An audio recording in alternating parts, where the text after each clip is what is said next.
may sound self-evident and obvious, but there are types of maturity that a man can express and display. There's emotional maturity. Sometimes if we want a guy to be who we wish they were, then we will literally make excuses for their lack of emotional maturity.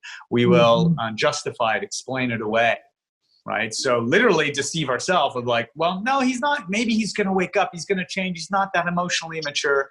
But the truth is, emotional maturity has everything to do with, can he share his feelings? Is he someone who owns his light and dark sides, right? Does he only want to focus on what's good about him for his ego? Or is he able to embrace and accept things about him that he knows he needs to work on? That's emotional maturity too. Does he have the emotional maturity to communicate about sensitive and difficult feelings, issues, and topics? And without that emotional maturity and emotional availability, you'll always feel like you're trying to connect to the face of a mountain, basically. It's like it's there, but there's no deeper connection. There's no real intimacy now. So intimacy requiring vulnerability, it requires emotional maturity too. But there's other kinds of maturity as well. There's financial maturity. And that doesn't just mean, does he have money? I've known a lot of guys that made a lot of money, but were completely financially immature. They had no respect for the way they treated money. They were poor stewards for it. They would make it and piss it away completely frivolously, right? Do they have a mature relationship with how they treat their money? And do they have plans for their money? Do they have actual financial outlook and stability in their life as well? There's social maturity. Look at the 5 closest friends, right? That kind of self-development cliche. That's cliche because it's true, right? The 5 people closest to you say a lot about who you are.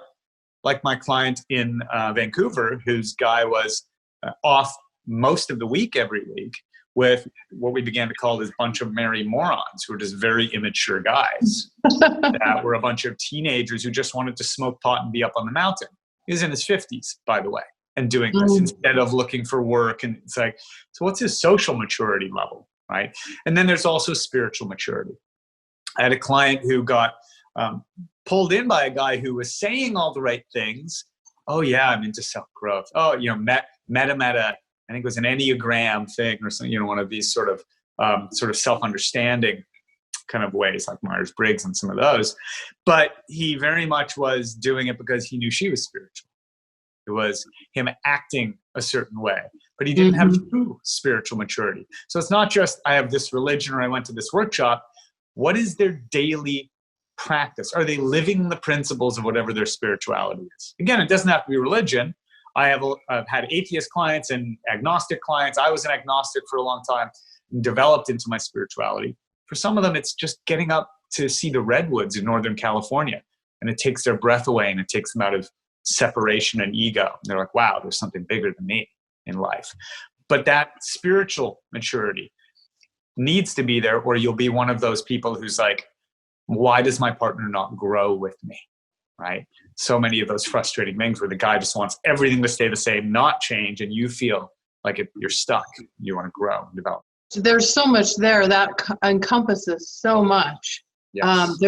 We could talk on that one for the entire event. Sure. It's true. But I absolutely agree with you that it's really, really key, because this is going to be such a big part of what a woman's experience is with a man overall, by how he's going to show up. If he lacks maturity in any of these key ways that you were talking about, and especially if he's not even aware that he lacks maturity in these areas, like maybe the 50-year-old that you were talking about who wanted to go smoke pot in the mountains with his buddies every day. Which is fine to do if you're doing it in a balanced, responsible way, but when you're literally putting other important needs aside constantly to do it, not mature. Right. This is such a key factor as to whether a woman is going to ultimately be happy in a relationship. And, you hit on something here too, Barry, that I think is really important, which is when you were talking about, a woman wishing he would be a certain way and hoping that he's going to change. So, I always take note if a client is saying something like, this would be so great if only he would do, or if only he would be this or this or this. And I'm like, yeah, but the if only, that's not the reality. That's not where it's at. And we can't wish or hope somebody into maturity. That is something that a man has to do for himself. Totally. Yeah. So there's so much we could say there, but it's obviously a very huge piece and something to pay a lot of attention to as you're getting to know someone. And I think I think any of us can have a bad moment, but I think what we're looking for here is patterns, right? We're looking for patterns and how he's showing up on a consistent basis. Yeah, just a couple quick things on that. I just did my most recent new webinar training that I did was fantasy is ruining your relationships, right? And I find I've realized this after 10 years of working on this is we're so focused on our fear, our insecurity, fear of rejection, I'm not enough, like all these things that are absolutely core issues I work on with everybody. But the hidden killer is fantasy. Because it gets so much less attention, that it's camouflage, it flies under the radar, and it's all of the like, if only he could be who I wished he were, right? And that's where this non-acceptance of reality comes from. And then getting, the Zen saying, let go or get dragged. It's like, that's where you won't let go. So you just keep getting dragged, waiting and hoping for the fantasy part to come to fruition. And there's so much deep work that has to happen under it.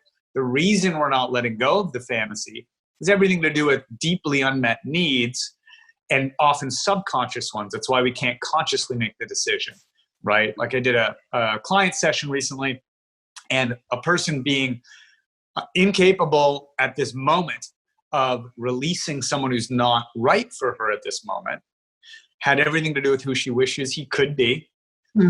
But it really all traced back to a moment with her father, of wishing he were the kind of father she wished he could be, right? So there's all these powerful things going on under the surface that can kind of drag us along into that non-acceptance. Yeah. Well, yeah, and there's a lot of women out there who have a bit of a savior complex, or they think they can be the one to help him out of this, whatever area he's kind of stuck in. And, it can be nice to see someone for their potential. However, it's really important to be reality-based if you want to end up in a happy relationship. Because what I've also found, Barry, and you being a man, you can back me up on this, I believe, is men are resistant. They don't want to be your fixer-upper project. They're not going to appreciate your efforts in this regard. Yeah, look, well, this is great because it dovetails right into this boy thing. I get a lot of clients. Another one of my trainings, they do stop being his mommy. Right? How powerful women attract men who act like boys. And so there's this whole generation of men, in a way, who show up imbalanced, and they're more than thrilled to find someone to be the strong, sorted out mommy and be financially dependent on them even, and other ways too. You be the decisive, you lift both ends of the couch, you work on the relation, you do everything.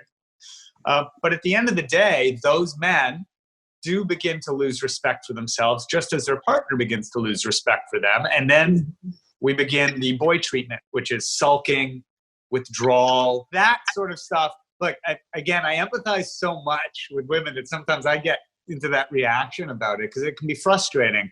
And the other thing you might notice I slip into at times is I'll say we. And I'm like, I don't know where that comes from too long in the lifeboat with mom, where it's like, we do this to ourselves. Like, clearly I'm a guy, I'm not a woman, I'm not going through it. I identify very much with that rescuer thing, though. And I've had to learn that getting into coaching, where to have that line.